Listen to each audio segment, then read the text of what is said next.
Okay. Boker Tov, everyone. We are in Perek Yud Bet of Sefer Melachim Aleph. Also, for those of us who had the opportunity to return to shul this morning, this was a beautiful day. And please God, if you haven't signed up to attend one of the minyanim, there is still room.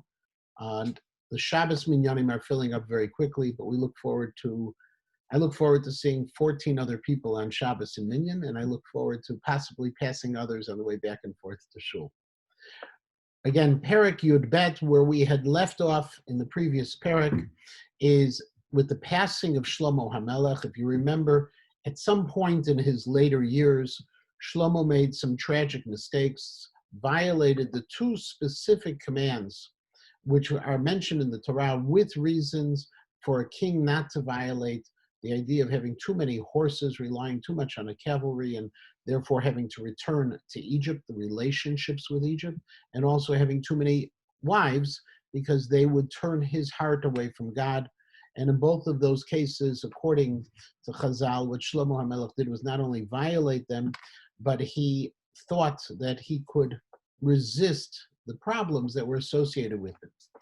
As a result, we are now in Perek Yud Bet, or the beginning of the reign of Rechavam.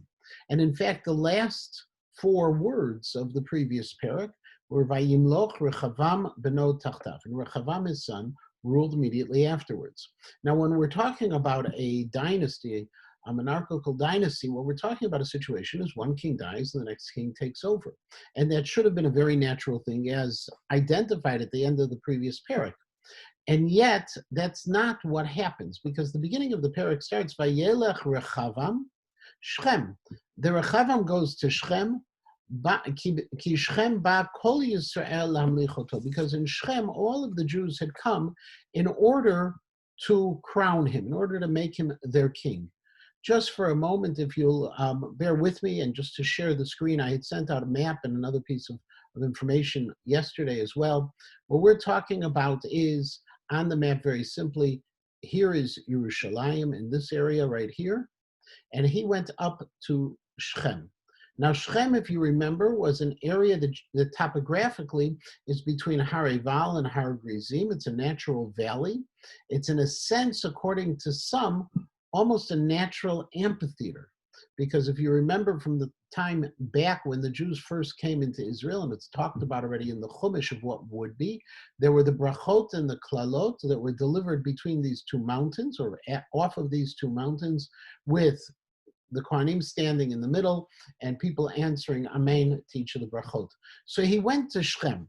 Now, this idea of Shechem being a natural amphitheater, on the one hand, makes Shechem a very interesting place to go. Almost logical. On the other hand, the question has to come immediately, why would he have to go anywhere? He is the son of Shlomo HaMelech. And the pasuk before said he reigned after him. And so as a result of it, you have to start thinking a little bit more, not only why he went, but then the importance of this place. Because if he needed to go somewhere, he could have gone to Yerushalayim. He could have gone to Har Tzofim. He could have gone to the Har HaBayit. He could have stayed at home and had everyone come there. Why did he go, and why specifically Shechem? So the Malbim starts out with a very simple series of questions, some of the same ones I had asked. However, nevertheless, they all came to Shechem because they wanted to make the statement. They had him come to Shechem because the northern tribes wanted to be very clear. They wanted to let him know that he wasn't going to be their king unless he would go along with their terms.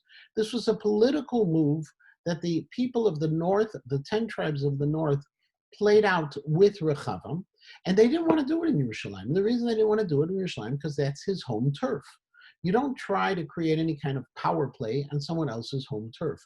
You take them out of their comfort zone, and you try to make sure that you have, in some way, even the playing field.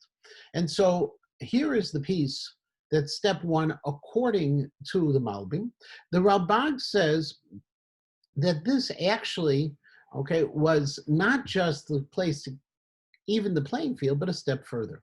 They never had any intent whatsoever to have Rechavam as their king. They were planning on bringing Yeravam into the fold and making him their king, and this was the place where they felt they could start the rebellion itself. In Yerushalayim, it was too heavily fortified. Shechem was their place. Now, at the same time, the Dat Mikram takes a little bit of a variation on these themes, and he says that actually, that when they wanted to go ahead and have him come to Shechem, this was a test of actually Rechavam's will. They felt that if he would agree to come to Shechem, it would show an element of weakness on Rechavam's part. That he isn't willing to say, no, I don't need to go there. I'm already your king. I don't need to do anything. But rather by telling him, we want you to come here, and then him coming, they're able to really feel out where Rechavam is on all of these things. Vayhi kishmoa Yeravam benavat, v'hu odenu b'Mitzrayim asher barach mipnei hamelech Shlomo, vayeshev Yeravam b'Mitzrayim. And when Yeravam heard all of this, a parenthetical comment that Yeravam heard that Shlomo HaMelech had died, okay, and he heard that things were beginning to change, but he's still in Mitzrayim. Now, interestingly, if you look at the parallel pasuk in Divrei Hayomim, and it's Divrei Hayomim Bet, Perek Yud, Pasuk Yud Bet, it says, it has one change. It doesn't say Vayeshev Yeravam b'Mitzrayim, but rather is Vayashav Yeravam mimitzrayim. That as soon as Shlomo had died, Yeravam already came back. It's a variation on vowels and on one letter in the pasuk, but it changes exactly what the sequence of events are. Did Yeravam wait until the northern tribes call him, or was Yeravam already in waiting, prepared, and already in Eretz Yisrael? Whether he was in Shechem or somewhere else, we're not sure immediately. But did he already leave? And they say, "V'yishluchu v'yikra'ulo v'yavo Yeravam v'chol kahal Yisrael v'yidabru el Rechavam lemor."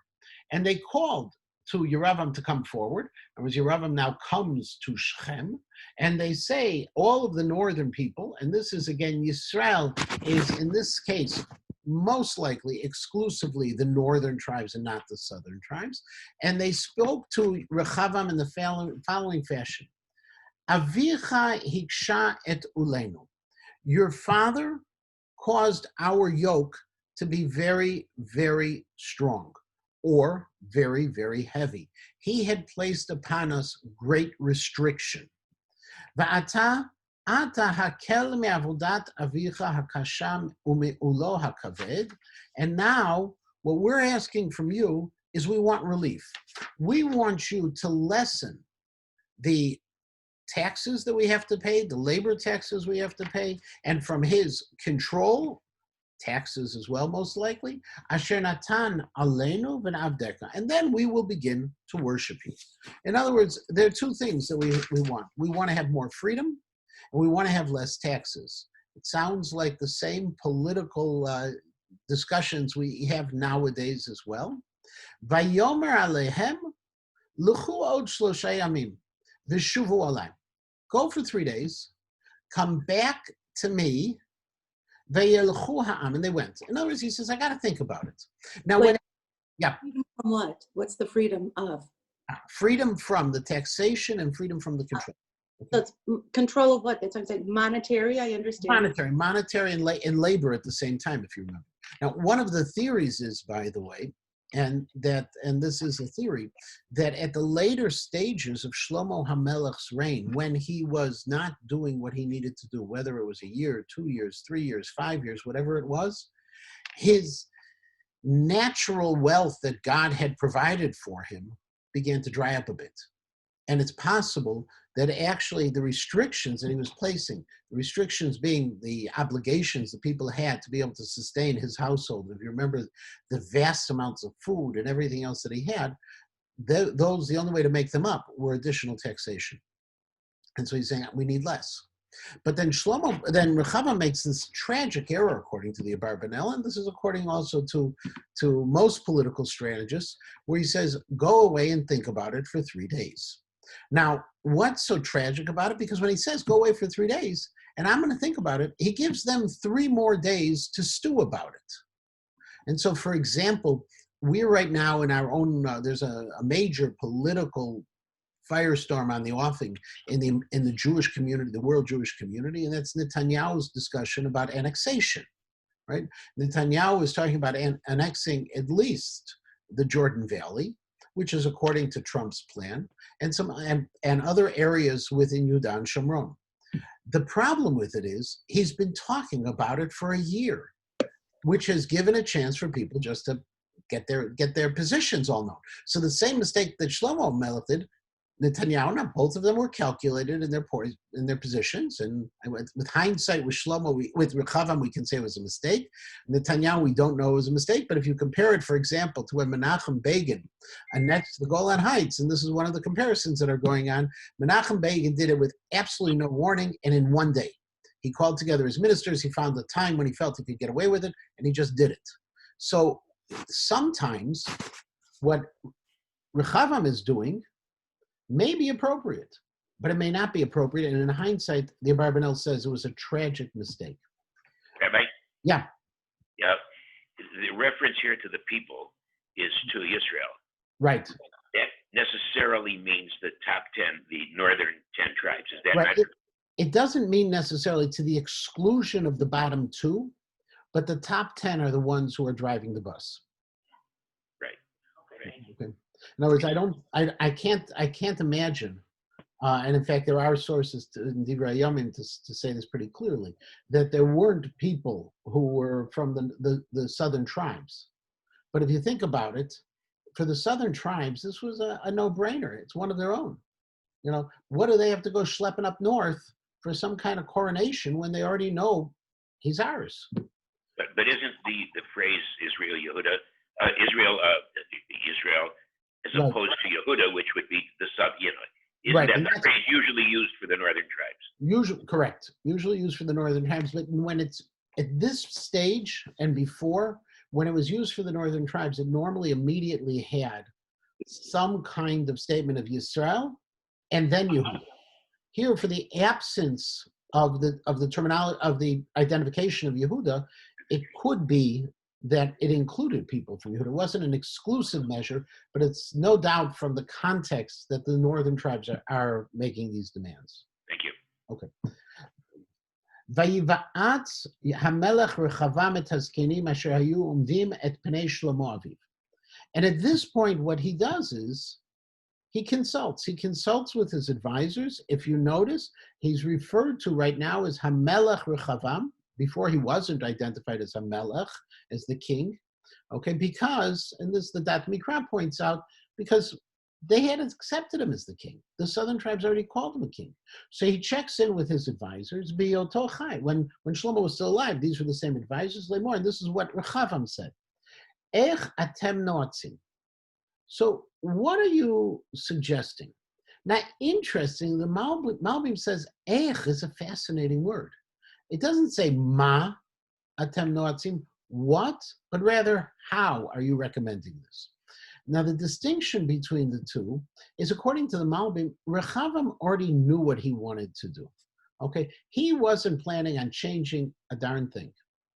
However, his only question to the advisors was, so how do I go about and tell him? No. He should have said, ma atem noatzim, what do you recommend? But he didn't. So it's Malbim picks up on that one word to say, hey, we know what his mindset already was. Lashiv ta'am hazeh davar. What, how do I respond to him? Not what, but how. Vayidabru elam. Yeah. Rabbi Matanki, Yeah. question. The word no atzim as opposed to yo atzim. More of a passive format, if I'm not mistaken. Okay. But I haven't seen anything specific on it. Could it have a negative connotation? Well, no, it's because it's a nifal, it's entirely possible that it also means no atzim. It's a nifal, what's called a nifal hadadi. It could be that they were they were also talking among themselves throughout this process as opposed to coming forward. You also have an interesting piece. If you notice, the ktiv in the very next pasuk Zion says, the ktiv is v'yidaber. The kri is v'yidabru. Yeah. which is interesting because Vayedaber would say they're coming with a single voice. Yeah. The group may Yeah. be picking up on that noatzim. Not only that, but V'yidaber is considered aggressive as opposed Right, to a harsher V'yomer. Vayomru. Right, yeah. Vayidabru elav lemor, im hayom tiye eved la'am hazeh v'avadatam, va'anitem v'dibarta alehem dvarim tovim, vayu lecha avadim koleim. They give a simple piece of advice. They said, look, if today you're going to bow down to them, in essence, you're going to be for them a servant. The Radak says, if you'll be nichnam, if you're going to subjugate yourself to their requests, you're going to agree to them. Vanitem in this case also, okay? This is, Vanitem is responding, the Mitzudat Zion says it's Aniyav Tshuva. Then in that kind of case, you'll win them over forever. Vayazov atzat hazkenim asher ya'atzuhu. However, he rejected. He left them this advice, okay? Because again, the Malbim says that's not what he was asking. He was just asking, how do I tell him tough? And they were saying, don't say tough. So he's not interested. They were answering ma, and he was asking ech. And as a result, who does he go to? Vayiva'atz et hayeladim asher gadlu ito. And he goes to seek advice from the children who grew up with him. Now, these are not children. He's at least 40. And at 40, 41 years old, and the people who grew up with him are 40, 41 years old. But first of all, we're using the term Yeladim in contrast to the Zakenim. Okay, the others were the elders. These are the opposite of elders. Number two is, it is definitely used by the Navi as a way of a pejorative description of these people. In addition to it, these were his, I guess what we would say nowadays, his boyfriends. They were the people who grew up with him. Says Alex Israel in his new book on Sefer Melachim, one thing he adds is, you also have to understand, Asher Gadlu Ito means that these were the guys who grew up in a state of affluence and privilege with him. They grew up around him in the palace. These were people who were totally removed from the common man. Unlike Shlomo HaMelech, and unlike his advisors, these people were completely separated from the common folk, and as a result, it also explains why these people had the kind of response they had. These were the people who were with him all the time, okay? And if you notice, who was with him also would suggest that the Zkenim had been tossed out of the room. So in all of these cases, we know it's going to be not a good sign of what's happening. Vayomer alehem atem noatzim. What do you advise? V'nashiv devar et ha'am hazeh. How should I respond to these people? Asher dibru elai lemor hakel min ha'ol asher natan avicha aleinu. Okay, we want it easier. How do I tell these people? What do I say to them? Now notice Shlomo, when he talked to his, when he talked to the elders, he didn't repeat what had been said before. He just said, what do you say? Now when he's talking to the youngers, he's saying, okay, this is what they said. How do I respond to them? And the interesting question that we have to ask ourselves is, why did he add in that description? And it could be, and this follows on a position of the Malbim, it could be that when this first presentation was made to him by the people of the north, the elders were there. They were surrounding him. If you remember the description of Shlomo HaMelech's throne, behind the throne was place for the Sanhedrin to sit. Could be these advisors had been with him when those demands were presented. Whereas this group of people, maybe they weren't there. Maybe only after he excused the first group did he bring in the second group to advise him, and so he had to repeat what had been said before. Vayedabru elav, and so the response to him, hayeladim asher gadlu ito lemor, and who are they responding? The kids. This is lignai. There's no question that this is meant as a pejorative. Kol tomar la'am hazem asher dibru elecha lemor. This is the way you should respond to them. Avicha ichbid et ulenu Ve'ata hakel me'aleinu? You want, my father made it harder, you want me to make it easier? Kol tedaber alehem, say the following. Katani ava mimotnei avi. My little finger is thicker, is more powerful, says the Malbim, from the thigh of my father. In other words, what I am going to say, I am stronger and more powerful than anything he ever was doing. Ve'ata avi emis alechem ol kaved. My father placed over you a very, very heavy yoke. V'ani osif alechem. I'm going to make it heavier. Avir yisar etchem b'shotim. My father had bound you with ropes, with binds, I guess the best way better say. V'ani aser etchem b'akrabayim. And I'm going to do the same. Now, an akrev is a scorpion. Akrabayim actually, in its context, would almost be like saying, you were bound with ropes, I'm going to bind you with barbed wire. That kind of comparison between the two of them. Rabbi Matanki, Yeah. isn't shotim some kind of Like a beating pole. stick? Yeah, it's like a pole. But it used for beating, isn't the metaphor very like treating human beings like animals? Well, it's definitely, it's the shotim, but then how do you explain the akrabayim? Shoftim are whips. Shotim are whips? Yes. Whips, okay. Okay. And if you want an equivalent, it would be the cat o' nine tails, would be similar to the akrabim. But the point is essentially the same, and the akrabim Right. is scorpions, not? Right. You know? And so whatever it is, it's like some kind of threat. 100%. Not only is it a threat, it is his statement, and this again, the Abarbanel says, this was this, not in these words. Yeah, it was stupid. Yeah, really stupid. Okay, that he goes ahead. Okay, that he was going to go ahead and do this. And not only was he doing this, the way he was going to present it was, in contrast to his father, this whole piece is also not the best way of presenting it. Okay, and they said it, in essence, according to the Hoel Moshe, what they're saying is, they just look at these elders, and they heard what the elders said. The elders said, listen, play along with it. Make it easier for a little bit. Make it work. And then they're going to be with you forever.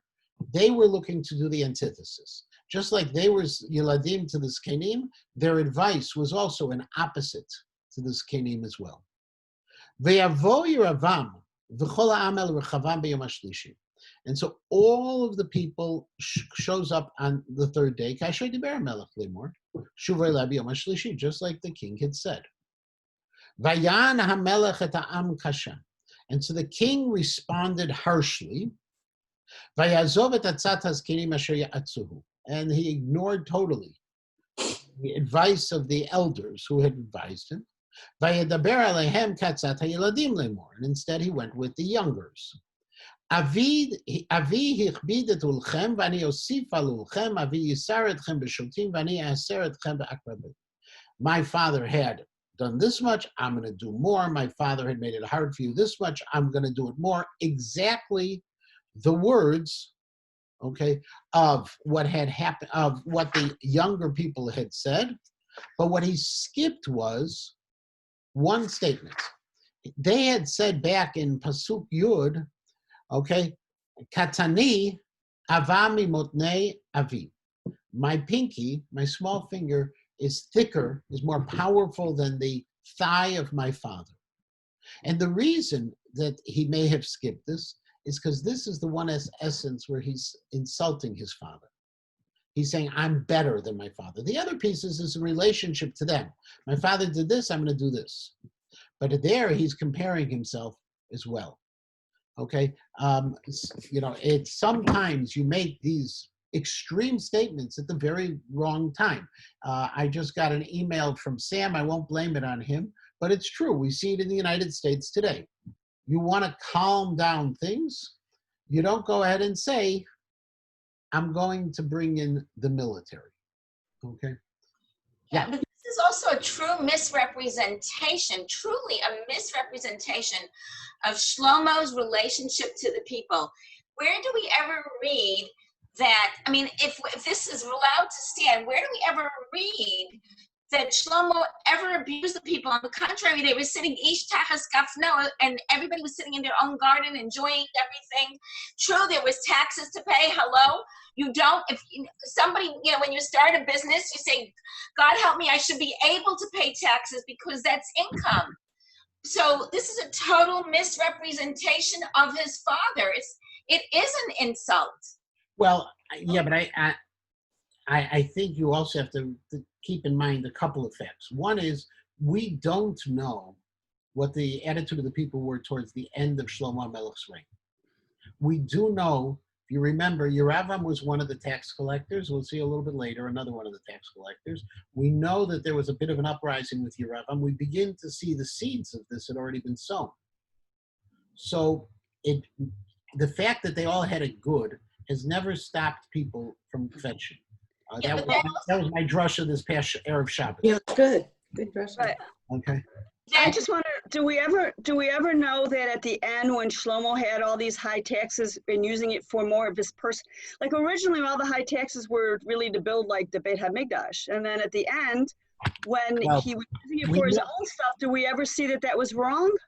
We don't see any criticism. It's just a theory that may have been the case because Shlomo was going wrong. And if you remember with Yeravam, who was a tax collector and did rebel, there may have been these things happening already. We don't know it from the text itself. Okay, but it is not as far-fetched, and it's resolved part of what Yafa's issue is, of how do you go from perfect to civil war from one step to the next. I would, by the way, suggest, Yafa, that most people on April 15th who are paying a lot of taxes are not going to the post office with a smile with the envelope. And I know it's old-fashioned, everything's done electronically. I think most people, when they give the taxes, are not happy about doing it and not saying, oh, thank God I made so much money that I'm able to pay so much taxes. And here, remember, the taxes and the lifestyle and a monarchy is very, very different as well. And don't forget, the northern tribes and the southern tribes, this goes back to Rachel and Leah. This goes back as far as you can imagine in Jewish history, basically, where there is this conflict that exists between the two. We've seen that over and over again, Yosef versus Yehuda, and this is being played out now in a more substantial manner than we've had in the past. So, ויבוא ירבעם וכל העם על רחבה ביום השלישי כאשר דיבר המלך לאמור שובו אליו ביום השלישי, and he comes back and he gives him these lines. Posuk Tetvav, I was just doing one piece to bring you back. ולא שמע המלך אל העם, כי הייתה סיבה מעם השם. למען הקים את דברו אשר דיבר השם ביד אחיה השילוני על ירבעם בן נבט. The reality is, and this is a parenthetical comment, okay, but the parenthetical comment is Rechavam didn't listen to them. And this was part, unfortunately, of the punishment that was coming forth. He was stubborn. And by the way, from the mere fact that he says, V'lo shama hamelech el ha'am, the Barbanel says, there must have been some fighting back and forth going on. Okay, if he didn't listen to them, but they haven't said anything yet. Now, it's true they said something earlier, so you could say he didn't listen to what they had said, but we knew that from his comment. V'lo shama, says the Abarbanel, therefore must be that after he made his proclamation, all of a sudden, they started fighting with him, and he was unwilling to budge whatsoever, and this is all divine in plan. Vayar kol Yisrael ki lo shama hamelech alehem, vayashivu ha'am et hamelech davar lemor. They see he's not listening, okay? That, in other words, they all see it. They all understand it. And what do they say? Ata, re'eh veitcha David. I'm sorry, I skipped a line. Okay. They say, Davar lemor, ma lanu chelik b'David v'lo nachala b'ven Yishai. We don't have a portion in the Davidic dynasty or any inheritance with the son of Yishai, the very same words that Sheva ben Bichri had used back in Shmuel Bet, when David was running away from Avshalom, and he was showing this rebelliousness. Lo alecha Yisrael, go back to your tents. In other words, go back to your cities, says the Targum Yonatan. You can go ahead see your house, David. Now, what is your house, David? Rashi quotes, your house, David, means the Beit HaMikdash. We're rejecting you and anything associated with you. The Beit David is the Beit HaMikdash, says Rashi. Okay? Or the other piece is, the Radak says, go back to your house. You see who you're really going to rule over. Go back to your tribe. Leave us alone. Vayelech Yisrael alav. The northern tribes went home. Uvenei Yisrael hayoshvim barei Yehuda v'yimloch alehem rechavam.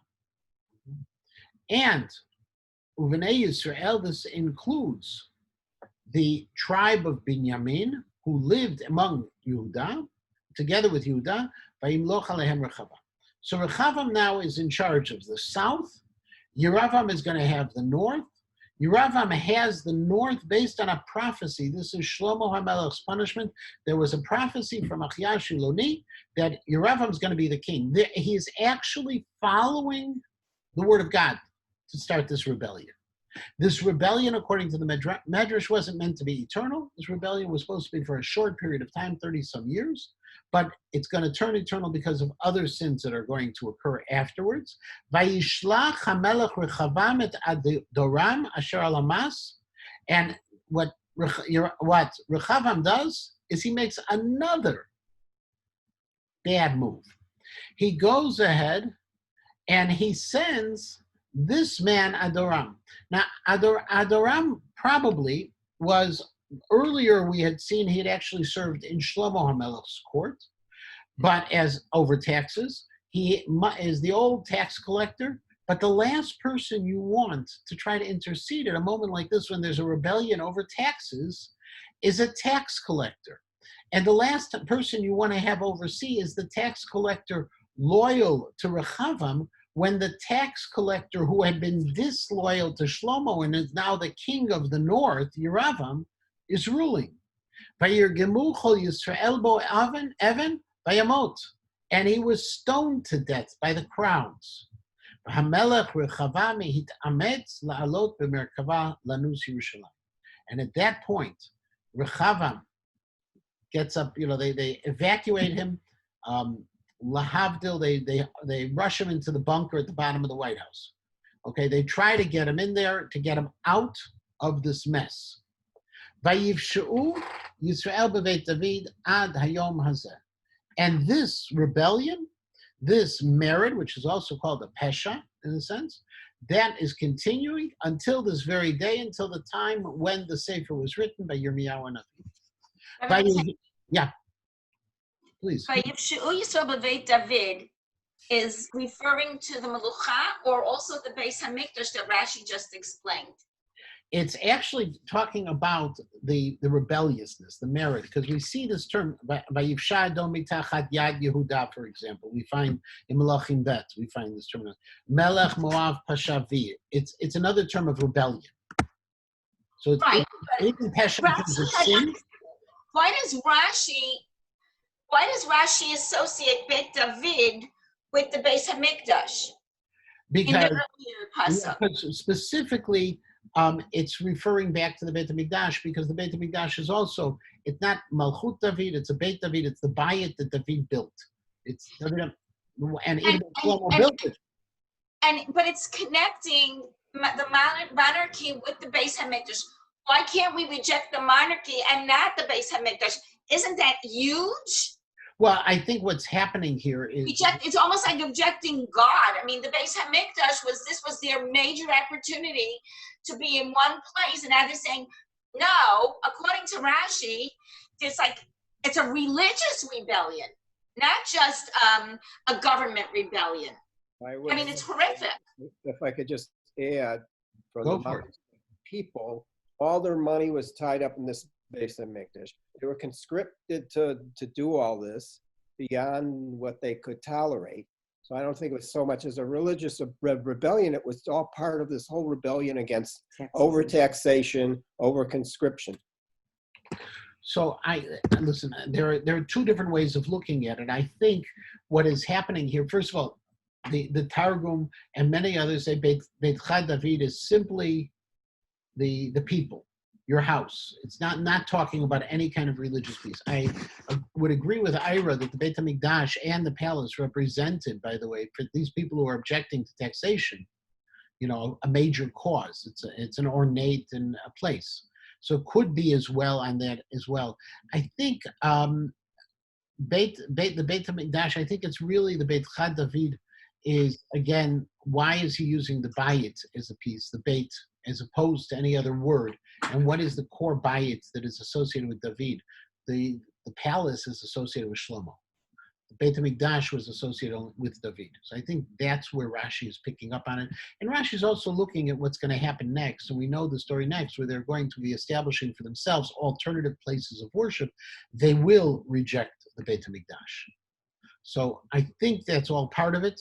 We'll see also in a minute, even not only rejecting the Beit HaMikdash, but they reject because the king had a unique role in the Beit HaMikdash. He's the only one who was able to sit in the Beit HaMikdash itself. Vayishlach HaMelech Rechavam we did this, I'm sorry. Vayivshe'u, we did that also. Pasuk Chaf. Vayihi kishmo kol Yisrael kishav Yeravam. When they all heard that Yeravam is back, Vayishlechu vayikru oto el ha'edah, vayamlichu oto al kol Yisrael. They called him to the Edah. Edah, the Rav Soloveitchik has interesting distinction whenever you talk about Edah, the idea that this is an idea. This is a community that's built around an idea because they're Edim, they're testifying to something. So he says, all of Israel come back to Yeravam, vayishlechu v'yikru oto al ha'edah, vayamlichu oto al kol Yisrael, lo haya acharei Beit David zulati shevet Yehuda levado. The only ones who remained, besides, the couple of exceptions, was really Shevet Yehuda, but of course, at the same time, we do have Binyamin in there as well, and Shimon, who has been assimilated within Yehuda. Vayavom Rechavam Yerushalayim, Vayakel et kol Beit Yehuda v'et Shevet Binyamin 180,000 bachur oseh milchama. And so he gathers together an army of 180,000 people, Lilachem in Beit Yisrael, to fight against the northern tribes, lahashivatam luchal Rechavam ben Shlomo, to bring back the nation to the natural heir. That's why we identify him now as Rechavam ben Shlomo. Vayehi devar Elokim el Shmaya ish Elokim lemor. But just then comes a prophecy to Shmaya. Emmoral Rechavam ben Shlomo melech Yudah, Vel kol Beit Yehuda v'Yamin v'yeter am lemor. Tell all of them. Now, Devar Elokim, we know Elokim is justice, is judge, is din. So this is a harsh statement that's coming from God. Ko amar Hashem, lo ta'alu v'lo tilachamuni machechem b'nei Yisrael. Don't fight this battle. Shuvu ish leveto. Everyone go home. Because this comes from me. Vayishmu et dvar Hashem vayashuvu lalechet kidvar Hashem. And they all went back, and they did not enter into a civil war. Now, it's a fascinating piece because we are tough on Rechavam. There's no doubt about it. The Meforshim beat him up for making bad decisions. But here you see that Rechavam ultimately is a faithful person. Until now, he was working and he was making mistakes with his advisors. When a Navi comes forward, he's willing to lay down his arms and give up most of his melucha, most of his monarchy, just because he was told to do so. So it is an interesting side point that you can't forget. Vayiven Yeravam et Shechem b'Har Ephraim vayeshev ba. So now he builds up Shechem, vayetzi misham vayiven et Pnuel. So I'm going to go back for a moment to the maps just so we can see it. And you should have a copy of this if you want it as well. He was in Shechem. He also builds up this city, Penuel, that's right over here, across the border. Vayomer Yeravam b'libo, and Yeravam says in his heart, Ata tashuv hamamlacha leveit David.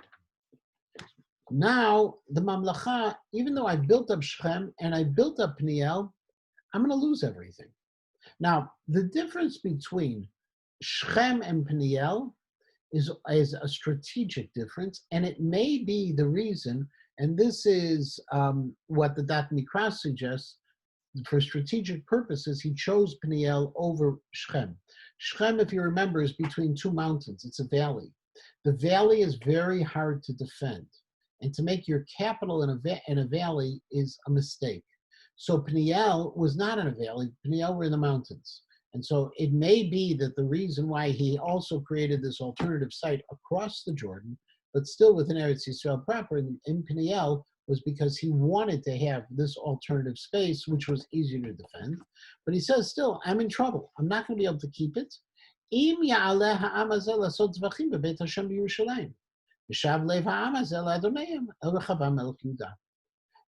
the people go for Aliyah L'Regel, if they go back to Yerushalayim for the holidays, they're going to turn from me and they're going to go back to the king. Why? Rashi says, because they go to the Beit HaMikdash, and in the Beit HaMikdash, at that moment of great religious fervor, who's the person who's ruling? Who's the person who's given the honor? It's only going to be Rechavam. Even if Yeravam himself shows up, he's a number two. He's a commoner when it comes to the Beit HaMikdash. He has no rights. The king can sit on his throne in the Beit HaMikdash. And so they'll see it. They're going to turn away. V'harguni v'shavu el Rechavam el Chida. They'll kill me. And then they're going to go back to Rechavam. Vayiva'atz hamelech. And now the king asks for advice. Now notice, the last time we have a va'atz was those with the two groups, right? Were the issue of the of this kenim and then the yeladim, the tragic mistake the Rechava makes. Here we use exactly the same word to be able to foreshadow the tragic mistake Yeravam is going to make. Because until now, Yeravam is fine. Achi Ashilani told him he's king. He's following the word of God. He's doing nothing wrong. But here, Vayashne Eglei Zahav. He makes two golden calves. Vayomer Alehem, Rav Lachem Me'alot Yerushalayim, Hine Elohecha Yisrael Asher Halucha Me'eretz Mitzrayim. And he uses the words that should be ringing in our ears from Sefer Shemot at the time of the Egel HaZahav. Eile Elohecha Yisrael, this is your God. He makes two of them. They made one. This is the ultimate rejection. Interestingly, the Radak says, wait a second. You're afraid that they're going to go back to the Beit HaMikdash, which means they have a religious understanding. You're afraid they're going to go back to the Beit HaMikdash and they're going to see the king and become loyal. So what do? You do the antithesis of the Beit HaMikdash. You go ahead and you build two golden calves. One wasn't enough in the time of Moshe Rabbeinu. Why are they doing this? And why would they listen to him at all? So the Radak lays out basically 4 steps. He says, number one, they know that Yeravam is ruling with God's ratzon, through God's will. He's a sanctioned ruler. Number two, okay, he went ahead, and when he is the sanctioned ruler, we see, and this goes back to that conversation we had about Rashi, that God had rejected the Malchut Beit David, and it's entirely possible that he rejected that building that Shlomo HaMelech had built as well, called the Beit HaMikdash. Number 3, and this is the really big piece, and this also ties into the Kuzari that I sent to you as well. Yeravam was not building these calves for Avodah Zarah. Yeravam was building these calves as an intermediary just as the people remembered Aaron had built it for the people when Moshe Rabbeinu had disappeared. When they no longer have access to the Beit HaMikdash, when the Jews no longer had access to Moshe Rabbeinu, and this is the famous machloket back in the Egel HaZahav, did they worship idols, or was the sin that they created a statue? We're not allowed to do it. The Radak says the sin here was not one of Avodah Zarah. The sin here was crafting a statue that could be an Avodah Zarah. And therefore, here, Yeravam, in a sense, was just taking the role that Aaron HaKohen had been forgiven for, if we recall, back in the time of the Egel HaZahav. Or as you see here in the Kuzari, and this is a section in the Kuzari, and I highlighted, okay, and I'm just going over to the English, I sent this to you as well. There's a question that the king of Khazar asks the Chaver, and the question he asks them is, what's the difference between Yeravam and Achav? Okay, Yeravam, who we're talking about, and Achav, who was a later king. Achav worshipped Baal. Eliyahu said, can't do this. God said to Eliyahu said, can't do this. Eliyahu kills all of their priests. And then if you look at the highlighted words that I put here for you, okay. Oops, excuse me a minute. Let me just get it the right way. Wrong way. Sorry. Here are the highlighted words. Okay. They have no such doubts concerning Yeravam. Eliyahu's protest had no reference to the worship of the calf, since he said, I've been very jealous for the Lord, the God of Israel. The party of Yeravam considered itself belonging to the Lord, the God of Israel. Also, all of their actions, their prophets were prophets of God. We see no indication anywhere in the text that any later person is destroying these calves. Okay. Whereas Eliyahu would destroy all vestiges of the Baal, but did not touch the calves. They were mistaken. It was wrong.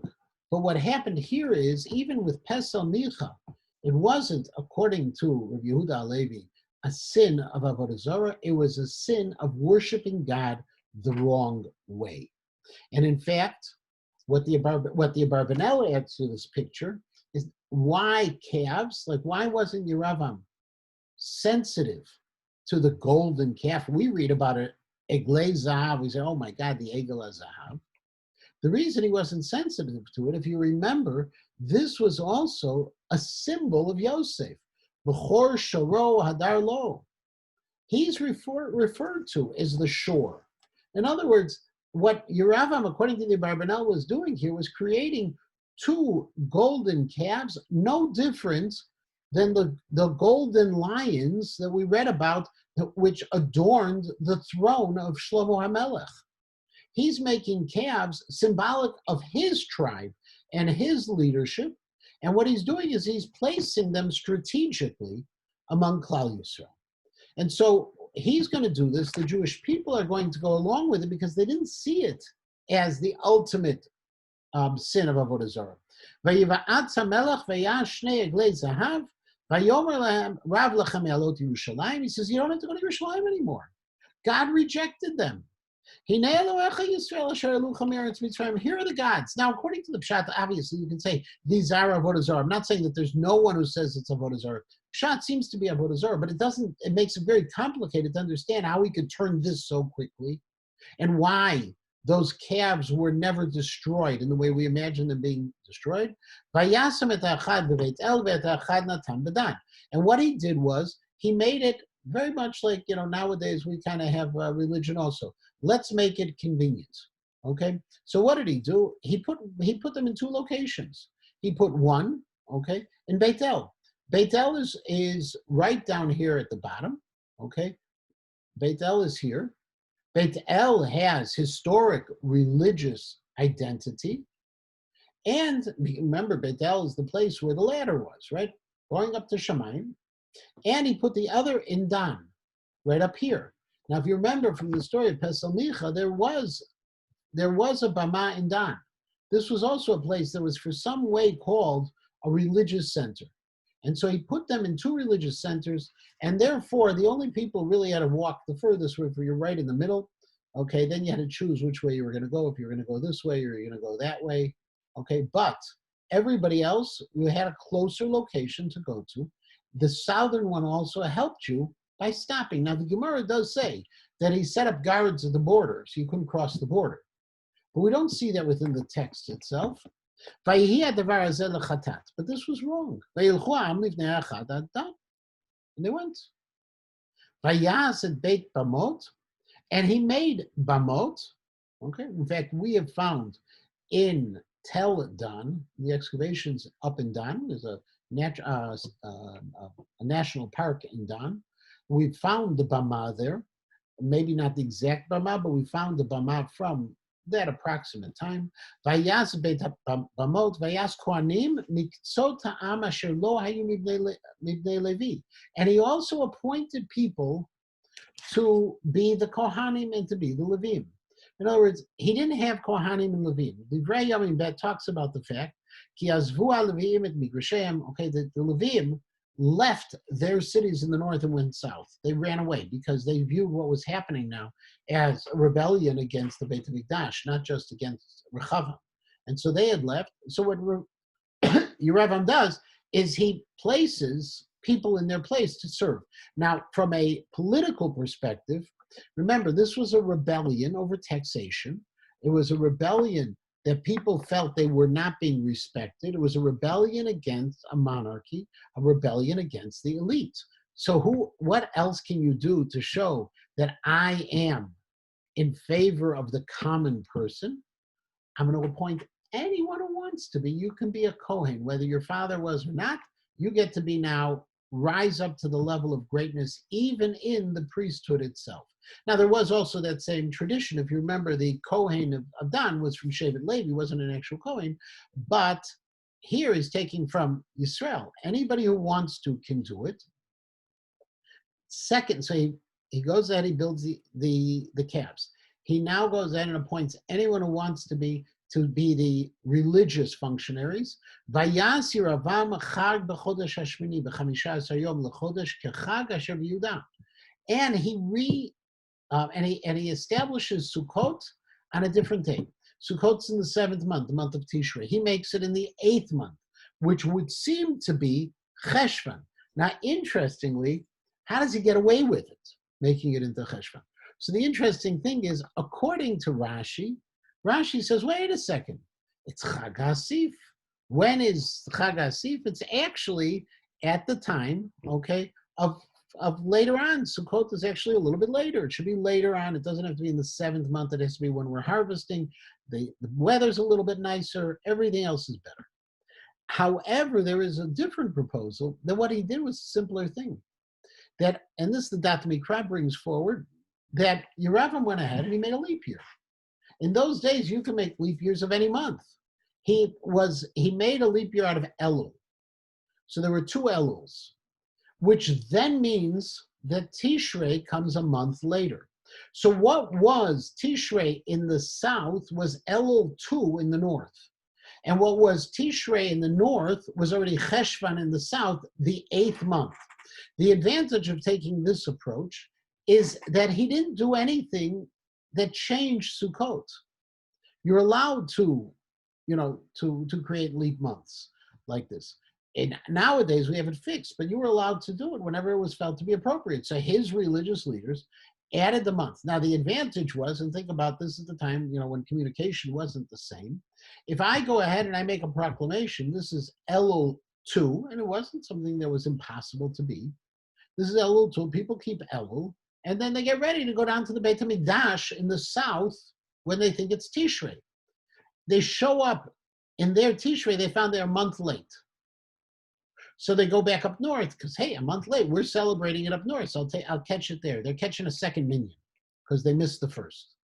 And as a result of that, he was able to change that around. So he changed when the Shalosh Regalim, just in case they went down there, he went and this is not according to the Gemara that says that he had guards where they couldn't go, but he go ahead, but it was the wrong time. He changed who was in charge. He built the Agalim, the Agalot, and then Vayalam Mizbeach Ken Asab Beit El Zabeach LaGalim, Everyone's on their places. Everyone is serving as they need to do. And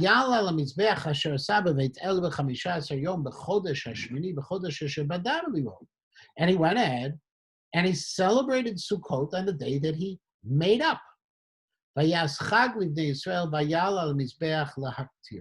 He went ahead and he then, as a result of that, they were able to offer in these two locations like they were keeping Sukkot, and that was his initial step where he broke.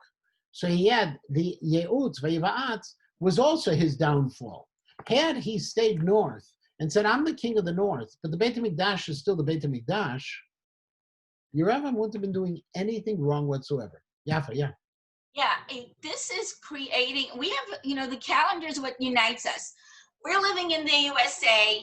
People in Eretz Yisrael are, there. We all get together, Pesach, Sukkot, Shavuos. I mean, that's what unites us, right? I got that in the wrong order, but whatever. But we all have the holidays at the same time. If, and you would have to assume that there's probably some kind of intermarriage between the Shvatim as well. So, hello, you want to come to me for Sukkot? And the kids say, no, Mom, it's, after Sukkot already. What? The whole lifestyle now has utterly changed. Mm-hmm. And that creates a super division in everything that's going on, both in the north and the south. They're not in sync anymore Judaically. So it's, it's one thing about the Agalim and the Bamot, and it's another thing about a new calendar, and nobody says, hello, you can't do that, you're wrecking my family. No, this is the way you split. You split up where you daven, you split up when you daven. You think about all these things.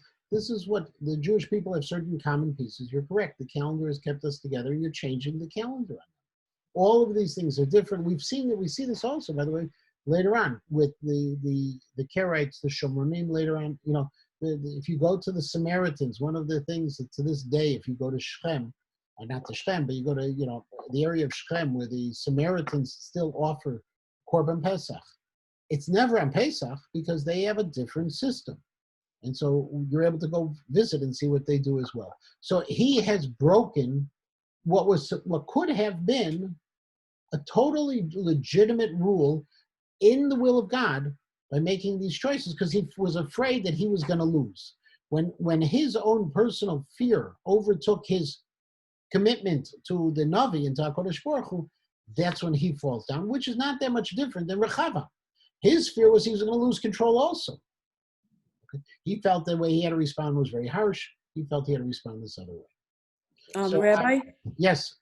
I have a question about the Shvatim that were in Yehuda, like Yehuda and Binyamin. Remember last week we talked about Shimon, that a lot of Shimon people were among Yehuda? Right. Do any of them unfortunately talk about what happened to those Shvatim? Like, did they go back up north? Were their Shvatim separated ideologically now? Well, so we see in Divrei Yamim where the Levium go south. That we see. Yeah, I'm talking about the ones who are south. Do they go north? South, Shimon, as far as we know, and Shimon kind of loses its identity over the years. Shimon, as far as we know, is fully assimilated with Yehuda. And so they don't have any difference in identity. We don't see them moving north. But you have Yehuda, you have Binyamin, you have Levi, you have pieces of Shimon that may have lost identity totally and moved in with others. So that's what's happening here.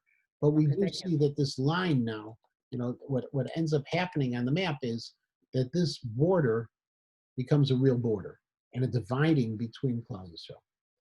Next week, we're going to pick up the same time, the same place. I appreciate everyone being part of this, and have a wonderful week. This week, we've gone back to shul. So there's still open spots during the week and still open some spots at different times on Shabbos as well if you want to join us.